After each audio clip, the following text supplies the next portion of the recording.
একাধিক অভিযোগ ও বেনিয়মের ভিত্তিতে মালদার কালিয়াচক ১ নম্বর ব্লকের শিলামপুর গ্রামীণ হাসপাতালে পিপিপি মডেলে চলা প্যাথোলজিক্যাল ল্যাব সিল করল মালদা জেলা প্রশাসনের সার্ভেলেন্স টিম। সোমবার সার্ভেলেন্স টিমের আধিকারিক তথা অতিরিক্ত জেলা শাসক, জেলা মুখ্য স্বাস্থ্য আধিকারিক সহ অন্যান্য আধিকারিকরা হঠাৎ করেই শিলামপুর গ্রামীণ হাসপাতালে যান। তারা হাসপাতালে গিয়ে হাসপাতালে পিপিপি মডেলে চলা প্যাথোলজিক্যাল ল্যাব সিল করে দেন। এই প্রসঙ্গে জেলা মুখ্য স্বাস্থ্য আধিকারিক ডক্টর সুদীপ্ত ভাদুরী জানান, শিলামপুর গ্রামীণ হাসপাতালে পিপিপি মডেলে চলা প্যাথোলজিক্যাল ল্যাব নিয়ে ভুরি ভুরি অভিযোগ উঠছিল। একাধিক বেনিয়ম ধরা পড়েছে, তাই আপাতত ল্যাবটি সিল করলেন।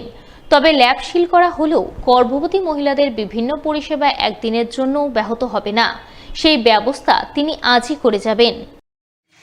আজকের ডিস্ট্রিক্ট সার্ভেলেন্স টিমের ভিজিট করছে, এডিএম হেলথ স্যারও আছেন, ডিএসপি টিমের ফুল মেম্বাররা আছে, মেডিকেল অফিসাররা আছেন। কিছু কিছু ইরেগুলারিটি এই ল্যাবটার ক্ষেত্রে পাওয়া যাচ্ছে, কারণ এটা একটা প্রাইভেট পাবলিক পার্টনারশিপ ল্যাব। তার কিছু কিছু রেসপন্সিবিলিটি আলাদা থাকে। একটা প্রাইভেট ল্যাব আর একটা প্রাইভেট পাবলিক পার্টনারশিপ ল্যাবের মধ্যে তফাৎ হয়। তো সেই পাবলিক প্রাইভেট পার্টনারশিপ ল্যাবের প্রেক্ষিতে যে ইরেগুলারিটিগুলো আছে সেগুলোর জন্য আপাতত ল্যাবটার সার্ভিসটা ক্লোজ করা হচ্ছে। এরপরে হিয়ারিং হবে, তদন্ত চলবে, প্রশ্ন উত্তর চলবে। এটা তো পার্মানেন্ট ইয়ে নয়। আর মানুষের সার্ভিস যাতে হ্যাম্পার না হয় সেই বিষয়টা এখন আমি গর্ভবতী মায়েদের জন্য যে ফ্রি সার্ভিস সেটা যাতে একদিনের জন্য বন্ধ না হয় সেই ব্যবস্থাটাই আজকে আমি করে যাব ডেফিনেটলি। সুতরাং ওই সার্ভিস থাকবে, ওটা নিয়ে কোনো চিন্তার জিনিস নয়। পশ্চিম মেদিনীপুরের শালবনীতে সদ্য হয়ে যাওয়া 40তম রাজ্য শিশু ক্রীড়া উৎসবে অংশ নিয়ে নজর কাড়ল মালদার 3 ক্ষুদে প্রতিযোগী। পৃথক পৃথক 3টি ইভেন্টে সফলতা অর্জন করে মালদায় ফিরল গলায় পদক ঝুলিয়ে। উল্লেখ্য, গত 28শে ফেব্রুয়ারি এবং 1 মার্চ পশ্চিম মেদিনীপুরের শালবনীতে অনুষ্ঠিত হয় 40তম রাজ্য শিশু ক্রীড়া উৎসব। এই উৎসবে রাজ্যের সমস্ত জেলা থেকে কয়েকশো ক্ষুদে প্রতিযোগী অংশগ্রহণ করে। তার মধ্যে মালদার প্রতিযোগী সংখ্যা ছিল 30 জন। তাদের মধ্যে 3 জন প্রতিযোগী পৃথক পৃথক 3টি ইভেন্টে নজর কাড়া সফলতা পায়। যোগাতে প্রথম স্থান অর্জন করে প্রথম শ্রেণীর ছাত্রী আরাত্রিকা রায়। দৌড়ে 75 মিটারে দ্বিতীয় স্থান অর্জন করে প্রথম শ্রেণীর ছাত্রী লক্ষ্মী হালদার এবং লং জাম্পে তৃতীয় স্থান অর্জন করে রায়হান নামে এক প্রথম শ্রেণীর ছাত্র। তাই পদকজয়ী 3 ক্ষুদে স্কুল পড়ুয়া সোমবার মালদায় ফিরতে মালদা জেলা প্রাথমিক শিক্ষা দপ্তরের পক্ষ থেকে তাদের শুভেচ্ছা অভিনন্দন জানানো হয়। শুভেচ্ছা জ্ঞাপন পর্বে হাজির ছিলেন জেলা প্রাথমিক শিক্ষা সংসদ সভাপতি বাসন্তী বর্মন, জেলা প্রাথমিক বিদ্যালয় পরিদর্শক মলয় মণ্ডল সহ অন্যান্যরা। আমাদের যোগাতে আরাত্রিকা রায় ও ফার্স্ট হয়েছে এবং সেকেন্ড হয়েছে 75 মিটারের লক্ষ্মী হালদার, আর লং জাম্পে থার্ড হয়েছে রায়হান।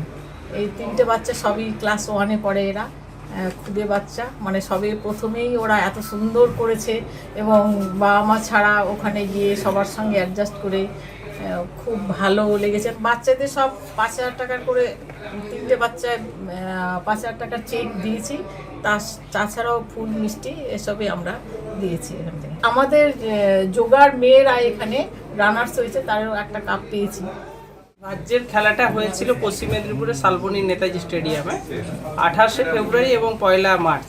আমাদের ছেলেরা 26 তারিখে রওনা দিয়েছিল। 27 তারিখে তারা ওখানে পৌঁছে একটু খানিকটা রেস্ট নেয় এবং প্র্যাকটিস করে। তারপর 28 তারিখ থেকে তারা ফিল্ডে নেমে যায় যে যার ইভেন্টে।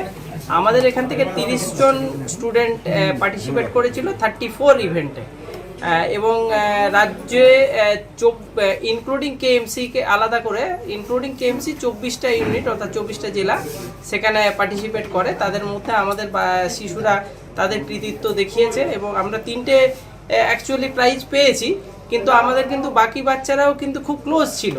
কেউ 4th হয়ে গেছে বা কেউ 5th হয়ে গেছে, মানে খুব উপরের দিকেই ছিল।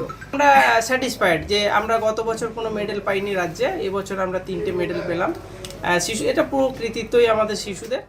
এক সময় যিনি ছিলেন পরিযায়ী শ্রমিক, বর্তমানে তিনি সোনালী মুরগি চাষ করে রোজগারের দিশা দেখাচ্ছেন অন্যদের।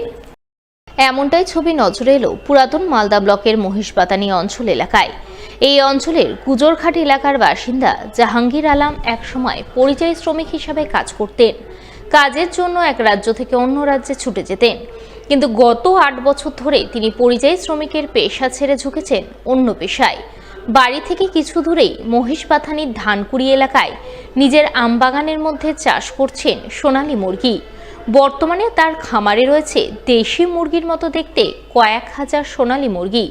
এই মুরগি থেকে অত্যাধুনিক মেশিনের মাধ্যমে ডিম থেকে মুরগির ছানা জন্ম দিচ্ছেন। এরপর সেই মুরগির ছানা প্রতি পিস 6 টাকা থেকে শুরু করে 20 টাকা দামে বিক্রি করছেন উত্তর পূর্ব ভারতের বিভিন্ন রাজ্যে। তবে শুধু মুরগির ছানা নয়, সোনালী মুরগির ডিম থেকে শুরু করে সোনালী মুরগিও বিক্রি করছেন বাইরের রাজ্যে, যা থেকে ভালো লাভের মুখ দেখছেন তিনি। তাই তিনি এই পেশাকে আঁকড়ে ধরে অন্যদের এখন রোজগারের দিশা দেখাচ্ছেন। এটা আমি সোনালী মুরগির ফার্ম করেছি, আর অরিজিনাল যেটা সোনালী সেই মুরগির ফার্ম, তাতে এখানে আমার ডিমটা চাষ হয়। সেই ডিম চাষ করে আমি মেশিন আছে, সেই মেশিন আমি হায়দ্রাবাদ থেকে নিয়ে এসেছি। ওই মেশিনে আমার ডিমটা যায়। আচ্ছা, সেখানে 18 দিন থাকে, তারপরে 21 দিনে বাচ্চাটা ফুটে বেরোয়। সেই বাচ্চাটা কি করে আমরা বিক্রি করি।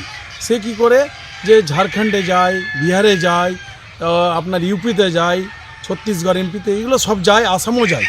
তো আমরা সেই বাচ্চাটা বিক্রি করি। আর যখন আমার ডিমটা প্রোটেকশন দেখছি যে না আমার প্রোটেকশন কমে গেছে, তখন আমরা এই যে বড় মুরগিটা, সেই মুরগিটা আমরা আসামেকে বা নাগাল্যান্ড, ত্রিপুরা, এই পাহাড়ে সব এই মালটা চাহিদাটা বেশি। এটা প্রায় আমি 8 বছর থেকে করছি। বাইরে লেবারের কাজ করতাম, টাওয়ারের কাজ, সেখানে দেখছি পয়সা খুব মানে যাচ্ছিলো। তো আমি কিছু না দেশে, তাহলে এই দিমাগটা ঘুরিয়ে এইখানে আমরা এই দেশে এই মালটাকে তৈরি করে আমরা চালু করেছি। তো আল্লাহ দিয়েছে, আল্লাহর রহমতে আমরা ভালো আছি, প্লাস করছি, প্রফিটে আছেন। প্রফিটে আছে। সে যাই হোক, নিজে দায়িত্ব করে করতে গেলে সব কিছু। কতজন কাজ করে? জি, এখানে মোটামুটি প্রায় 10 থেকে 12 জন কাজ করে।